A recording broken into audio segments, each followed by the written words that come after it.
and Benoit Brashear were French Huguenots and early immigrants into the colony of Virginia, settling there in 1635.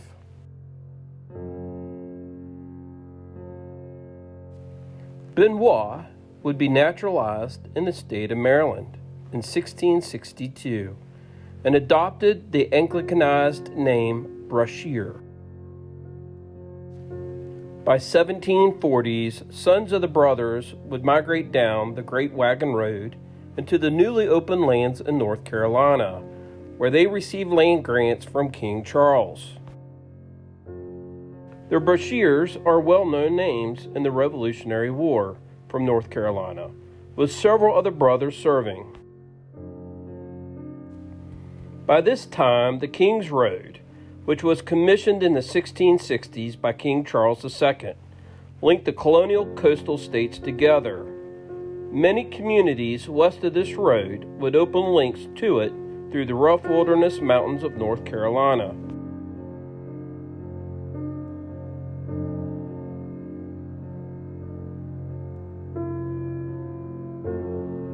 It is from one of the first settlers in this area, a Brashear, who located his home along this extension of the King's Highway, that we begin our investigation. Stay tuned.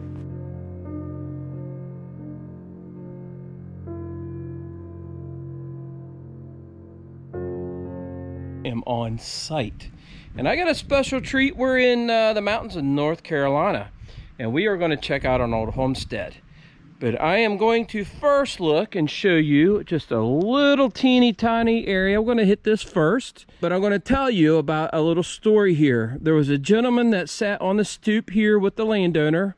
He passed away at the age of 99 back around 2016. He said he was born right here. The current landowner put a cul-de-sac circle here, and right here was a cellar. There was a one-story frame house right here. 1870s, the guess of when it was built. And you can see right here, the missus found this as she was planting flower bulbs. So we're not going to do a lot of digging here. I just want to see if we can find a little bit of artifacts. Everything we find on this permission, I'm giving to them.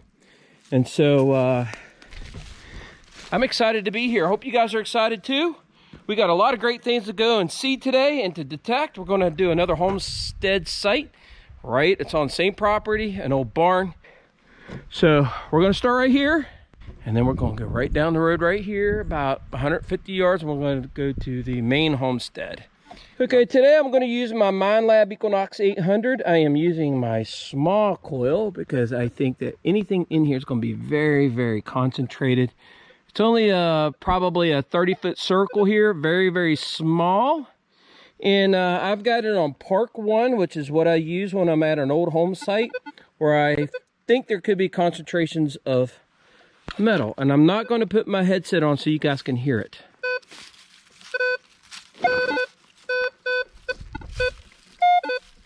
There's a hit right there. Now that's 19. That's a solid 19. It's only 2 inches down. I think it's going to be aluminum. So this is probably garbage. I don't know. It's going to be shallow. Okay, it's going to be iron. It's going to be iron. Okay, so the first artifact is right here. You know what? That is sheet metal. And this is probably sheet metal from the roof of the house. And because this sheet metal goes back in, you see it there, it goes back into the plant here. We're going to leave this here, but I'll let the owner know that this is here, and I'll ask them if they want me to take it out. But because it's sheet metal and it goes so far back into their plants, I'm not going to bother with it. All right, you guys, I'm here in that circle. I dug it up. Okay, it's right here.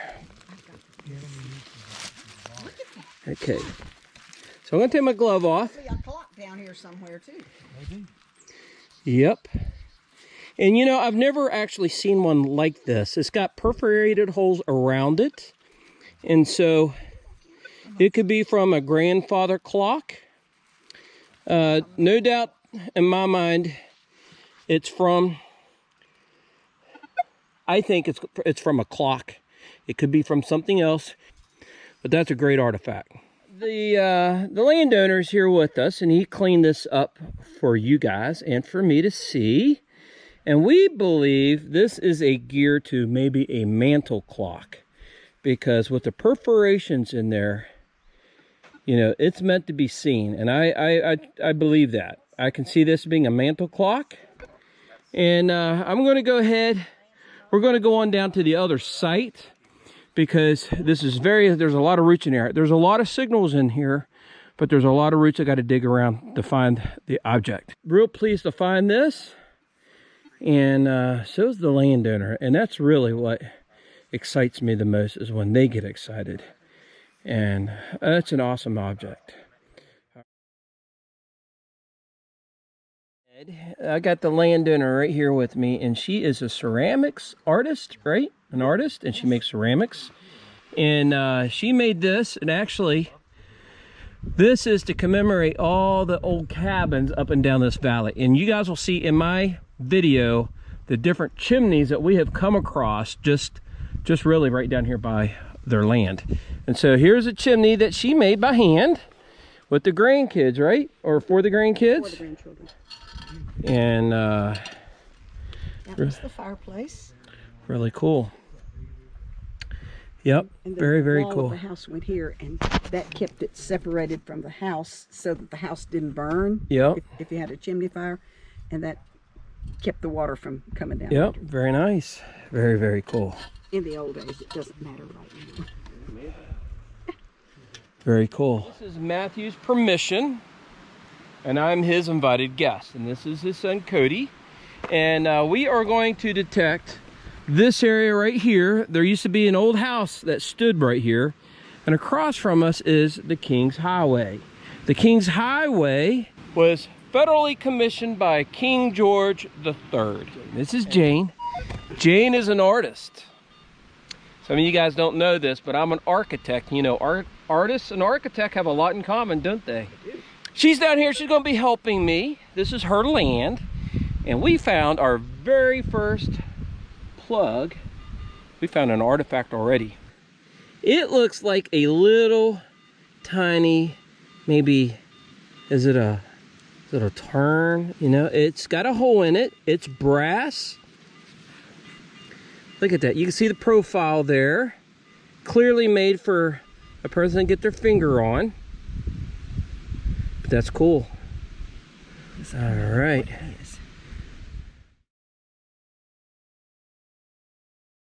All right, you guys, I popped the plug, pulled it out, and I'm going to show you. I found this piece of glass in this hole, and you can see here that it is melted.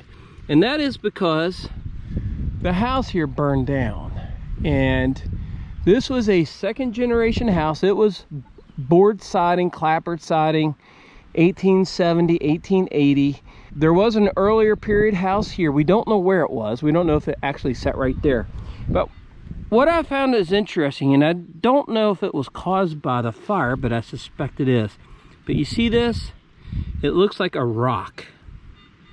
And you can clearly see here the ash right there. Parts of the ash from the fire. And I want to show you guys something. See how high that reads? Very high. That's why I dug it. Now you get that piece of glass.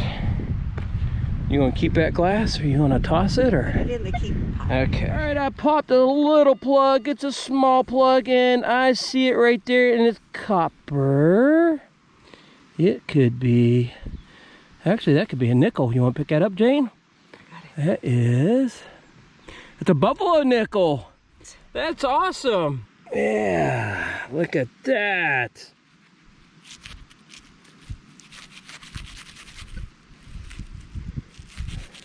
Now right down here is going to be the date.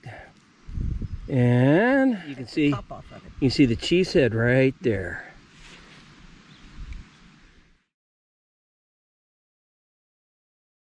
All right, you guys, I was digging this hole, but I was out here, we're sitting out here chit-chatting.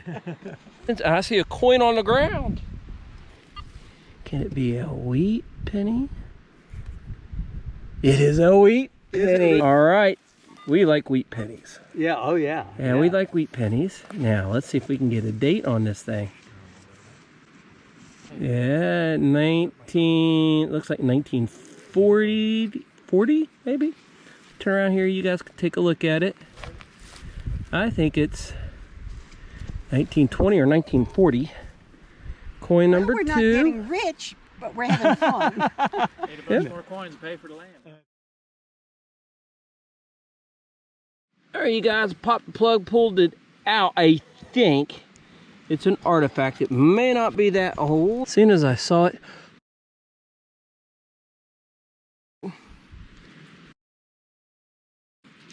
look at that big spoon bowl. We have thunder back over here, and it is getting ready to rain. So I do not know how much video I'm going to be able to do. So this may end up being a shortened video because we got bad weather moving in. All right, before the rain starts, and it's starting because I can feel it a little bit, I wanted to show you this beautiful stream. Now, I love stuff like this. Look at that. Isn't that beautiful?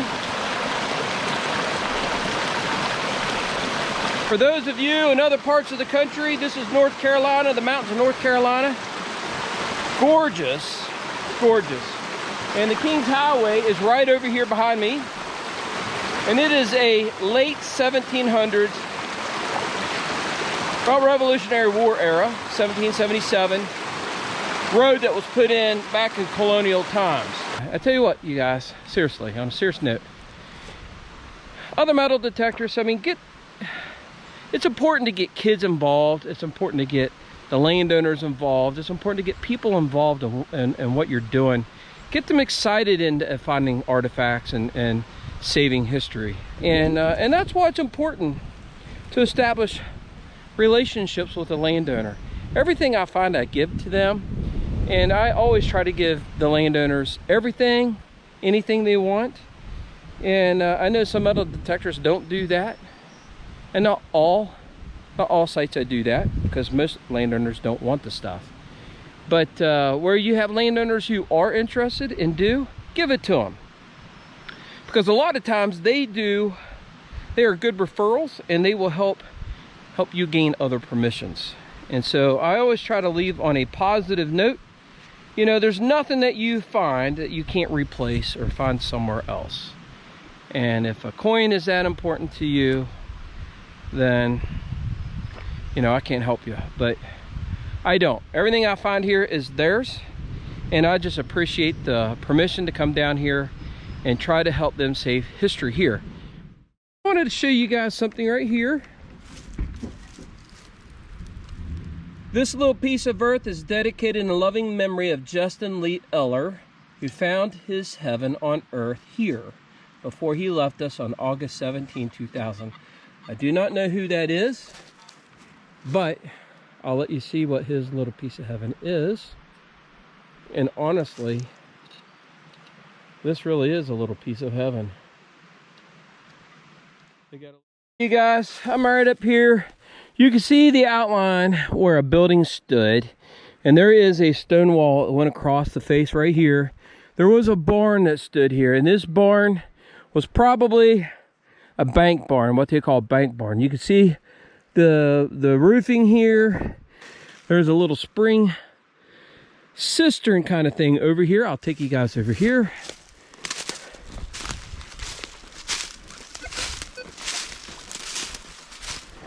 Okay, right here it is. Now it's brick, so this brick isn't all that old. I would say it's probably 40s, 50s-ish. And they actually had a pipe coming over here that would bring the water over here. All right, I popped the plug, pulled it out, and I see it right there. You guys see it? Is it a musket ball? Is it Civil War? Is it lead? Well, it definitely is lead. Yes, it is. Actually, it is. You know, it is a bullet, but it's half. See that? I don't think that's old, but there's 3 rings right there. You know, and it could be. I just don't know enough of the caliber of bullets down in this area to know.